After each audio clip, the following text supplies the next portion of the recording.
Today, we're looking at how featuring your recipe can create more intrigue on social media. This is Foodie Haven Borough Market, and it's a fantastic example of a market in action on social media.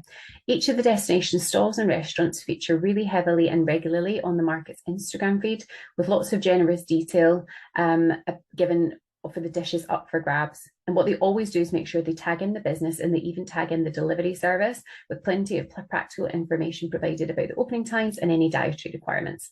But what I love about this post, and actually something that they do really regularly, other than just tagging the restaurant, like I mentioned, and giving lots of detail about the home delivery service down here, they also tell you that you can find the recipe as featured in hashtag Borough Market online recipe kits.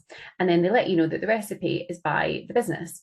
So what is great about that is that you can start following the hashtag and you can start getting the recipes from all the different traders around there. So you can try it out yourself. And I think that image mixed with the detail, mixed with the examples of how it can be made and what you can use it for, etc., would really make you want to give it a go if you're a foodie. And it's also great because even if you live maybe a little bit too far away to physically come down, what this is it's building trust. It's giving you a lot of extra added value content from their account, which means that you're much more likely to share and engage, which means Instagram is going to love it.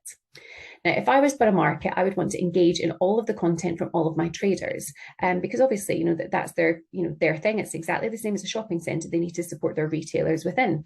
So what I would do is go to engagement and engage on the Maybe platform. And then I would start to add in all of the businesses here. So you literally here, you type them in or type in their hashtag, and then they become a group. So you would call it, say, I don't know, Borough Market Traders. And then what you would do is scroll down, find it here. I've just called it food and drink. And then you make sure you change it to local, or obviously if you've got national retailers, you can engage with them. But what it does is it brings up every single trader that you would have within your market, so that you can start going in and you can like their posts, you can comment on them, and then you can even schedule them in and turn them into your own posts as well, so that you're supporting them even more. But it just means that, they're coming up on your feed, you're coming up on their feed, and you're not having to go into all of their individual accounts to go and try and support them.